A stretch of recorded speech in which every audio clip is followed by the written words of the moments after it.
The International Drive dining, shopping, entertainment, and resort corridor spans more than 6,000 acres in Orlando. Since 2014, new private investment has brought new development to the area. Join us as an Orange County planner and a real estate developer discuss plans for improving the I-Drive corridor. Next on Metro Center Outlook.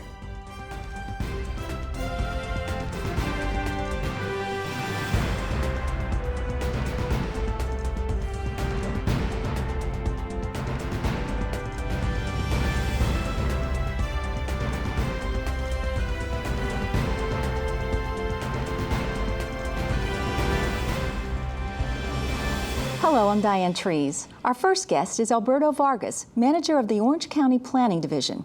He's responsible for current and long-range planning as well as urban design. Alberto, welcome to the show. Thank you very much, Diane. What is the I-Drive 2040 Strategic Vision Plan? It is an initiative that was started about a year and a half ago and by Mayor Jacobs. And it really engaged a variety of property owners and stakeholders of the district, which is a very large study area, in order to identify retrofitting techniques to turn it from a very suburban environment into a more pedestrian-oriented environment. What made you choose 2040 as the projected date? Projecting into a 25-year vision is very strategic because you can phase it into three different components, a 5, 15, and 25-year character of development. What's the prompting? What made you start the evaluation for this tourist district and then go to the step for creating a master plan as well? Sure. So I-Drive is a world destination. And in order for the district to continue that competitive edge, in terms of how it ranks itself from the national perspective as number 2 in the nation, we needed to identify strategically what components were part of the overall strategy to begin to modify and retrofit in order to keep that cutting edge. So major components came out of that general conversation where deficiencies in terms of very dependency on the vehicle, so it was extremely auto-centric, the experience itself. So in order for us to begin to identify the elements that needed to be identified to retrofit that environment, it was critical. So that was the beginning of the conversation with the stakeholders and property owners of the area. How do you see the I-Drive vision plan as impacting the development along the corridor, first from the perspective of a developer? So the name I-Drive dominates, and International Drive is the main thoroughfare, but it's coupled by the Universal Boulevard as well. So when we look at International Drive as the main thoroughfare and corridor, we wanted to make sure that we have all of the right ingredients in terms from an urban development perspective to identify the major pillars of this overall vision. And those were identified as land use.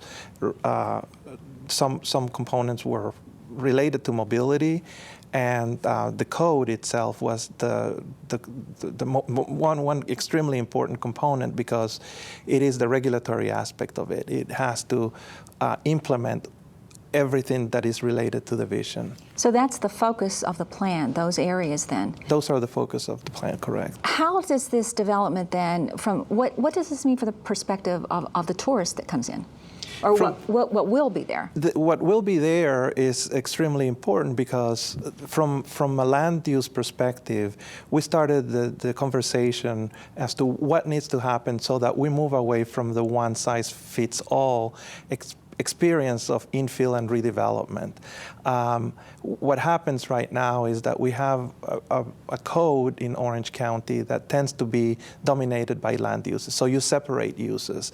You have hotels where hotels need to be isolated from other uses such as restaurants perhaps, or retail, and even residential. So now what the code is beginning to do from a land development perspective is begin to couple a lot of those uses and vertically integrate those. So that's very critical, as well as look at the urban context altogether. So the public realm, the space in between buildings, is very important to codify, because a height to width ratio, meaning building placement and the character of the street and what happens within that public realm environment, is extremely important to be able to design in a way that is comfortable for pedestrians to experience and use. Well, you made a good point, too. I think when I say iDrive, it's more than just International Drive like that. And I was reading that the Steering Review Committee actually subdivided the district into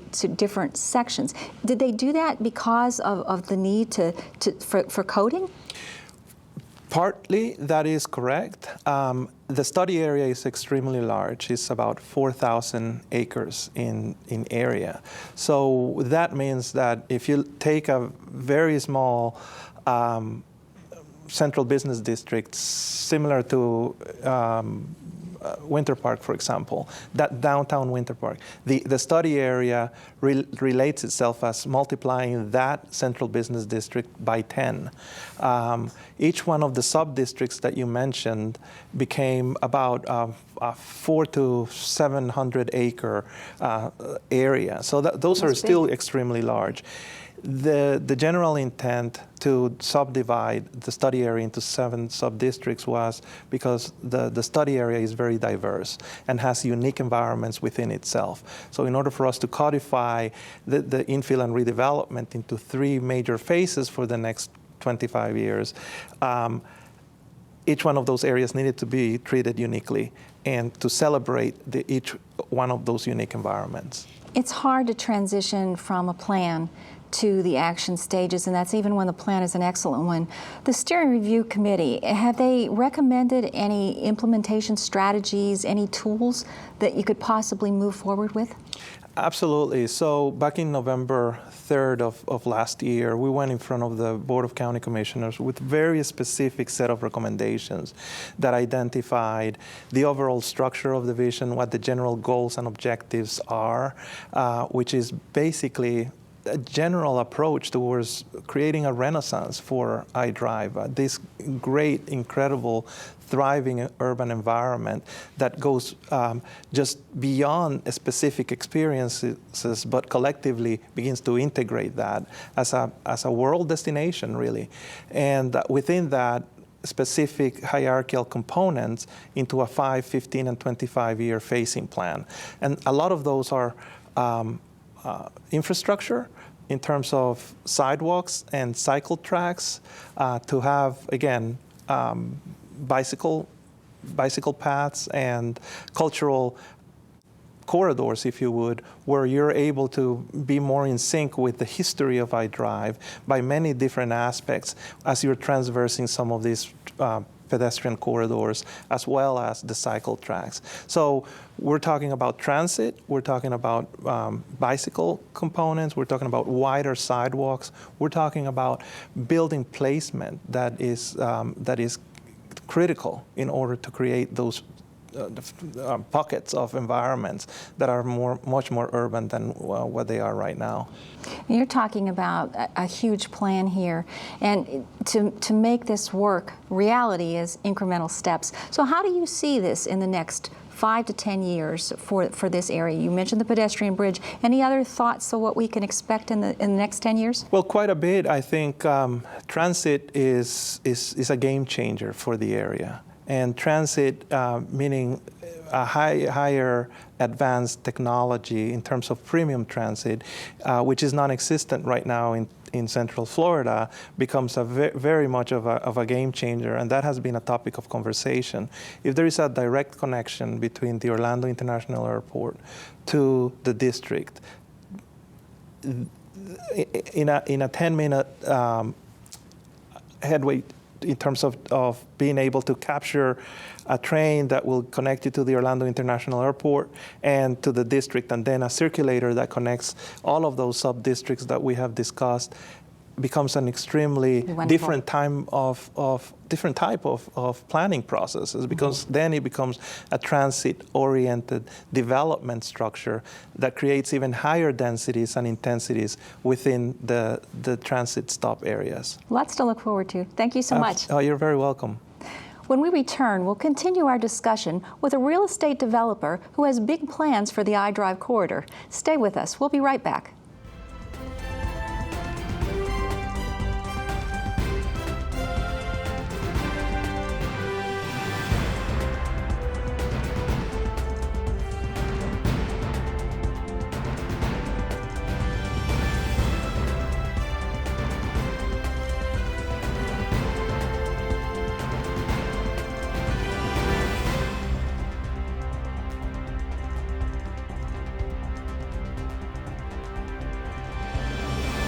Welcome back.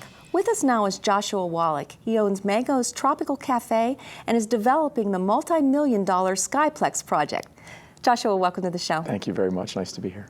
You are a real estate developer, and you've been described as visionary. Is that how you see yourself? Well, actually, I mean, people say that, but I really just see myself as working the opportunities that we've been given, and it's a great honor to be here in Orlando in the tourist corridor where there's so many millions of people coming. We have a lot to do. We have many years to go, so I just work it day to day to day. Do you think that being a visionary is an important attribute for success in your profession now? Well, I think you have to have a vision, because that's what you sail towards. It's just like someone who's at sea, and there's storms, and there's big waves, and there's sharks, and there's all kinds of things that can take you down. And you've got to sail towards the lighthouse, which is sometimes maybe miles and miles and miles away. But if you don't have a goal that you're sailing towards, if you don't have some kind of vision to get to, it's you can't accomplish big things. And that's what it takes. It takes having a vision and then being able to stick with it and kind of slip the jab a little bit once in a while as you obstacles come up. So and I do get knocked in the face, but life is not about getting knocked down. It's about how many times you can get knocked down and keep getting up and moving forward. Well, with Wallach Holdings, that's a family-based business out of Miami. What drew you to Orlando for your projects? Well, at first, Mango's Tropical Cafe in South Beach had been, a gigantic success for so many years and had become really an icon of Miami Beach. It's, when there's an NFL game or anything like that, they always run down Ocean Drive and show Mango's as being sort of the symbol of South Beach. It's the essence of South Beach. And at first we looked at Las Vegas, as a great second location for Mango's, and we were actually pretty close to making a deal out there with a gigantic location that Caesars had given us. And this was during the recession, actually. And after kind of going back and forth with them and seeing how lowly a tenant can get it, I was actually here in Orlando on vacation. This is where we vacation with our kids. And I was on International Drive at Mangiano's, and I never saw anything so packed in my life. And I said, you know what? Why aren't we looking here? I mean, this is International Drive is the place to be. And I really wanted us to find a building we could buy. I think that's the key for a long-term success and longevity in business is really owning the dirt underneath your business and not being just a tenant that can get kicked out or get your terms changed on you. And so the next week I actually came up here. This was in the middle of 2011, and identified a building on International Drive, which was the old Fridays Front Row. It was this gigantic building that was vacant. And once we walked in there and saw those 40-foot ceilings, we knew that that was the right way to go. How do you see iDrive changing to accommodate the development that's really different from what's been the norm the last 30 years? Well, iDrive is certainly one of the hottest development markets in the entire country. There's no question about it. There's 65 million tourists that are coming to Orlando every year for vacation and conventions, and iDrive is the hub of the convention center district, and it's a great support structure for all the different hotel rooms. So there's all these millions of people that are there. It's just seemed to have lost its way as an entertainment destination over the last 20 years. Everything sort of moved back into the theme parks and into the theme park complexes, and you have kind of maybe these half-day, one-off experiences that are all sort of these 1980s nostalgic things. And iDrive does lodging and dining very well. It's got thousands and thousands of hotel rooms, and it's got hundreds of restaurants, but there's really not that many entertainment things other than maybe putt-putt golf and things like that. And what we realized was that in the 1980s there were tremendous entertainment destinations on International Drive that were very successful, and they had just kind of gone away. So as we continue to bring back Mango's being the first one, an entertainment mecca on iDrive, people want it and the people are there. So we're seeing the success of Mango's as a catalyst for the new iDrive, which I call the 21st century iDrive. And it's going to take a lot of money, and it's going to take a lot of determination and intestinal fortitude for people to acquire some of these older properties and take out some of these older buildings and strip malls and old motels and things like that have been there forever. But I think that the county, with the iDrive 2040 vision, is finally ready for that. And I think the zoning, some of the laws are changing and making it more palpable and easier for developers to spend millions of dollars to acquire their sites and build. Well, let's talk about Skyplex. I'm not even sure a lot of people know exactly what that project entails. I know that you've been approved by the Orange County Commission to move forward. So what is the project and what's the timeline for you? Well, Skyplex is actually an indoor entertainment complex. It's almost like a small theme park, and it's anchored by the world's tallest roller coaster. It's called the Polar Coaster, which is about 595 feet tall. The top of the coaster is about 501 feet in the air, and it's a gigantic super coaster that, instead of usually a roller coaster needs a gigantic site, because it's a very horizontal experience. This is a completely vertical experience where it goes up and and comes down one tower. And then what we thought of is, if we're going to build a $100 million tower in the middle of our site, we can't just build it in the middle of a field and then have like a cotton candy, station next to it. So we decided to kind of wrap it in a building that has all kinds of activities inside the building. And with all the rain and lightning and everything during the summer, there's really nothing like it in Orlando. And we went with it, and everybody around the world has been sort of captivated by it. We had over 700 million views of our video that we put out at IAAPA 2 years ago, and people are tweeting it in China every single day, and everybody's very excited for Skyplex. It has sort of a Las Vegas style feel where everything's indoors, but the coaster boards. The only time you're outside in Skyplex is when you go up on top of on the coaster, and then it's got 55-story glass elevator ride up to the top where there's an observation deck and a restaurant that rotates and everything like that. So it's kind of like having the Seattle Space Needle with a roller coaster wrapped around it. It sounds really unique, and I was reading you expect to break some Guinness Book of World Records with it as well. Is it a unique project for you? Have you done this kind of? Oh yeah, no, it's a unique project for anybody. But we consider ourselves, my father and I, we consider ourselves to be in the entertainment business, and Mango's changes and evolves all the time. So yes, we are hospitality guys, but we are also in the entertainment business. And Mango's Orlando is literally the best work that we've ever done. I mean, our show here is so much more elaborate than we have ever done before in South Beach in a much smaller facility. And so we're putting on this huge Las Vegas style show every single night. Every night is Saturday night at Mango's Orlando.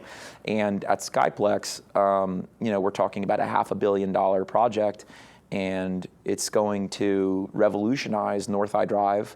It's going to revolutionize roller coasters, and with some of the facilities we have there, we own the Burger King that's there in iDrive. We bought the Perkins that's there on the corner, and those are 24-hour facilities. So we have a good bit of Skyplex, which will be open 24 hours a day, including the hotel.